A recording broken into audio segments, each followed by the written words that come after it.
Hello, how we doing?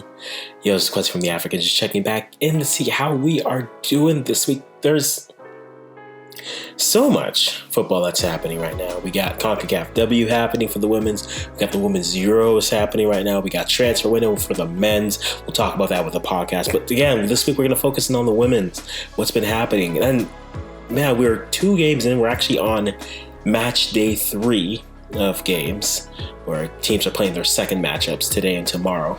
I just finished watching the U.S. beat and pretty much control Jamaica to a 5-0 result. And it's fun, I got these 4 winners countries here. So far, there's only been 4 countries who've won. So let's get into what's happening at Concacaf W. If you're new to the channel, we do primarily Canadian and African content.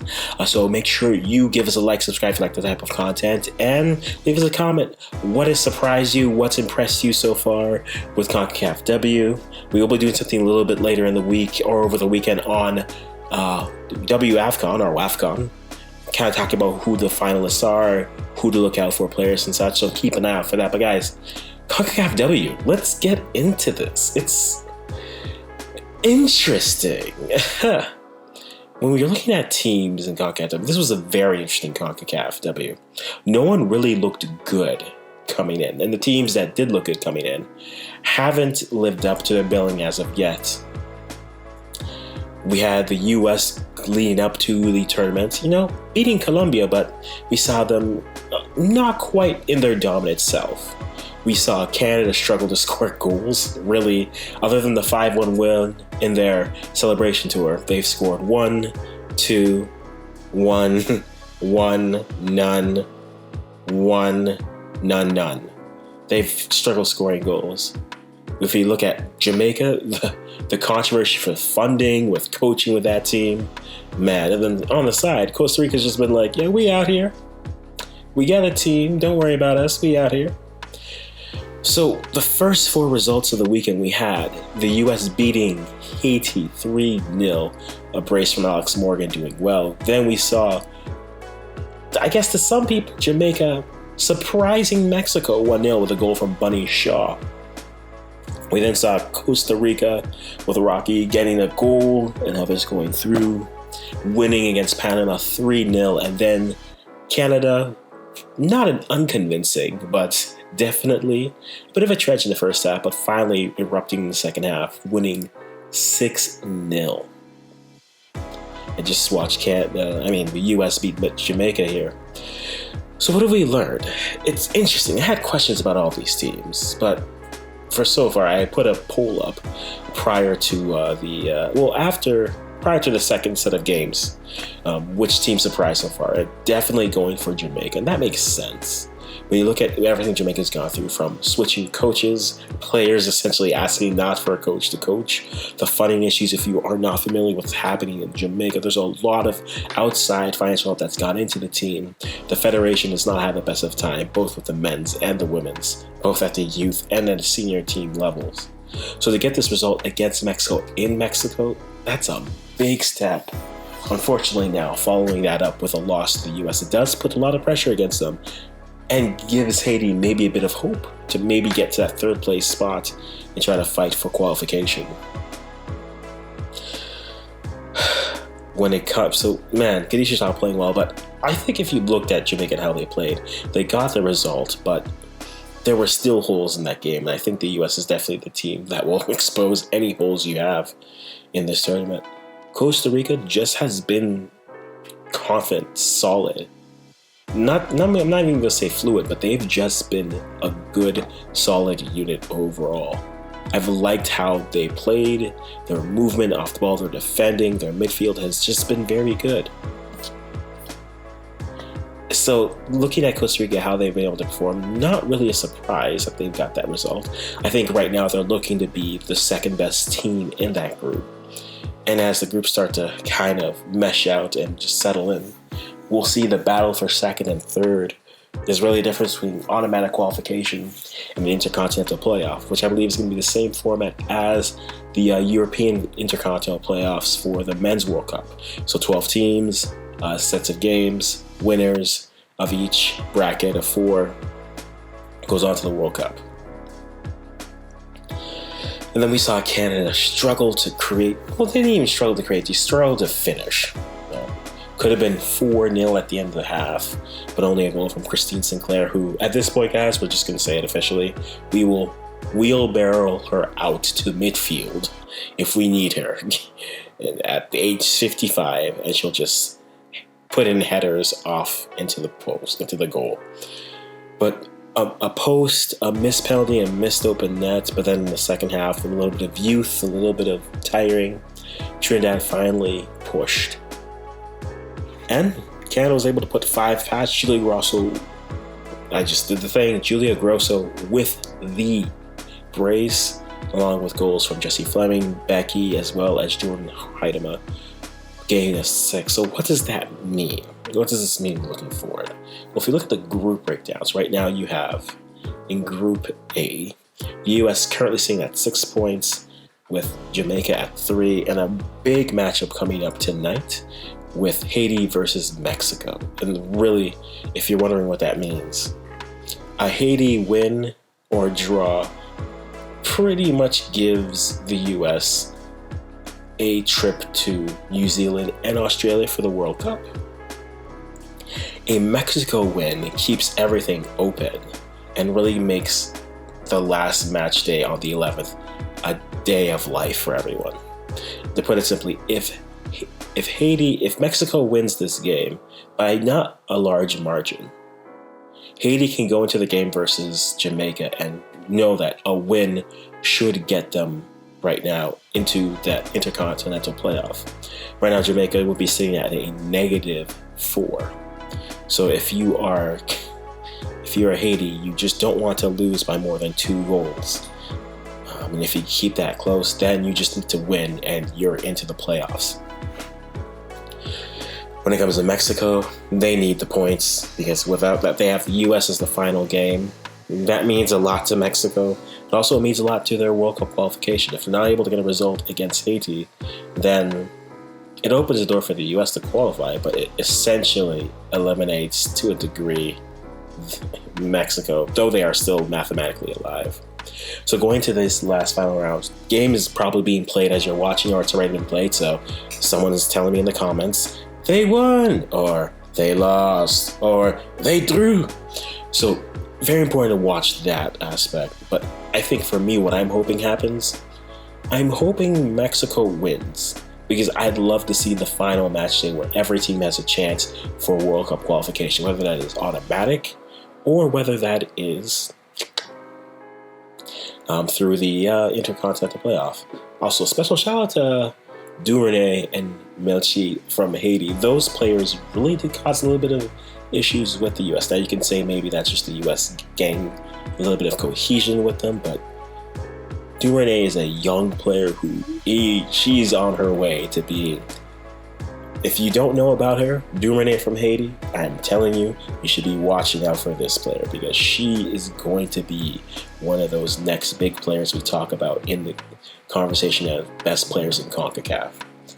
I don't think it's crazy to say put her in the same conversation of players who are developing like a Trinity Rodman and others like that, like a Julia Grosso, Jordan Heidema, who's only 21, by the way, so we got time with her. Players like that who are developing. Also, Rosa Malouf, because more Malouf, who's not on this team. But that's how Group A is looking. So, just so all the scenarios so far, again, 1 game done.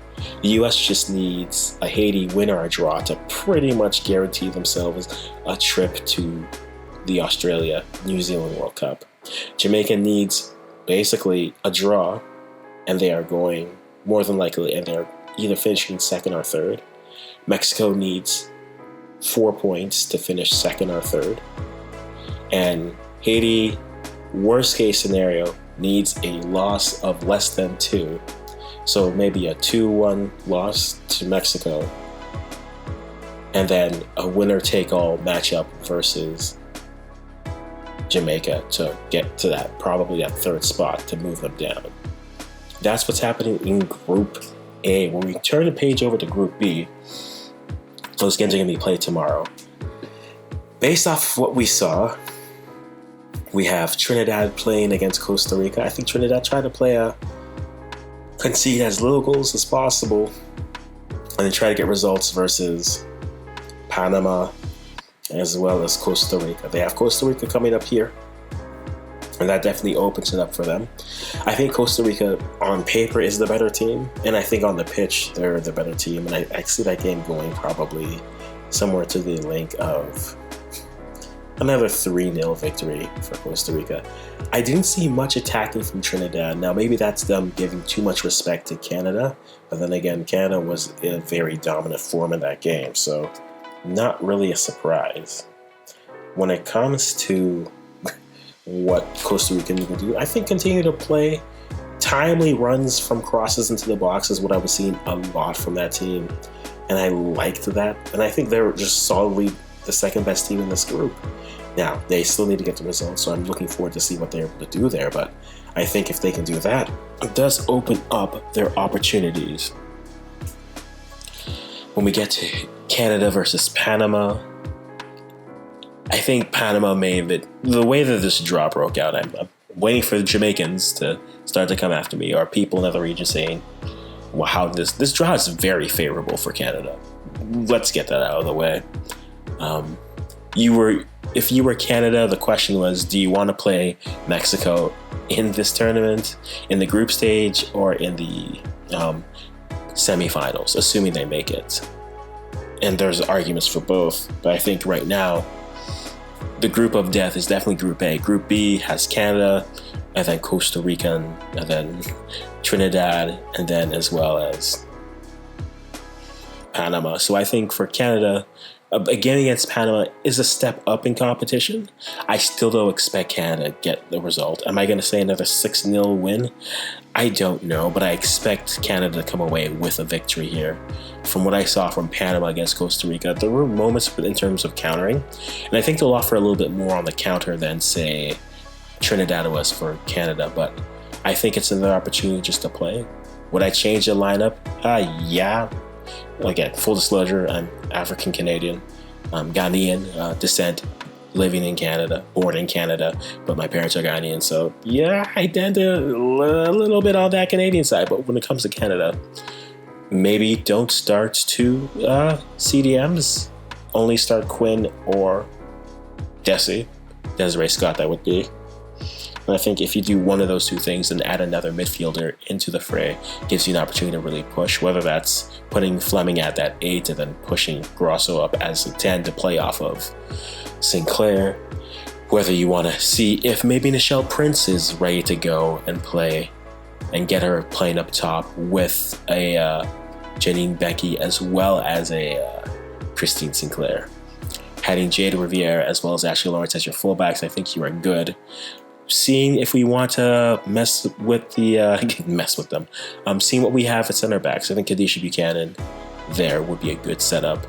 It wouldn't be a bad shout, but I'd maybe see Vanessa Gilles definitely played well, or as someone always refers to them as Jilly Beans. You know who you are. Say your name rhymes with Jane. I think definitely that does give them the opportunity to work through. I'm wondering if they do get some rotation. Rotation is important in any tournament. You'll always hear me harping about rotation when it comes down to tournaments. So getting some other players. So I definitely would love to see Prince starting in the Deanna Rose spot, perhaps. Maybe seeing Chloe Lacasse playing in the Janine Becky spot. We can always bring them on if we need to see from them. Maybe have Alyssa Chapman play for either Riviere or Ashley Lawrence. We have Bianca St. The summer of St. George will continue. And then we also have center back depth as well as, I'd be curious if this is the game we see a Zoe Burns make her official debut. I know she's had her first cap versus Nigeria, but her official competition debut. Be interesting to see. And then there's always the question of who do you start if you get to put Haidama in for Sinclair or not. I think they have a lot of options. Bev has a lot of options in terms of what she wants to do. But again, scenarios here, pretty much wins by both teams guarantee them. Wins from Costa Rica and Canada essentially guarantee them the top 2 spots in the group and a trip to the World Cup. It just comes down to seeding for playing for the championship. As a reminder, this tournament also seeds and gets teams in for the Olympics. So the winner is automatically getting a berth. The second place and third place will play in a leg and leg, home and away playoff. Winner of that and on aggregate will be the second team in CONCACAF to go to the 2024 Olympics. So similar to the men's U20 in CONCACAF, we have a double winner coming through. So let's see how they do. Guys, you've been following CONCACAF W. Who has surprised you? I think that's the question I'm going to ask you today. Who has surprised you so far, and who has disappointed you? It could be a player, it could be team. Let me know in the comments below, guys. I hope you enjoy this content. This has just been a question from the African Saint. I hope you had a great weekend. I went away, but now we're back. We're going to get back to that content we're creating. Make sure you give us a like, subscribe if you like this content. Until next time, bye-bye for now.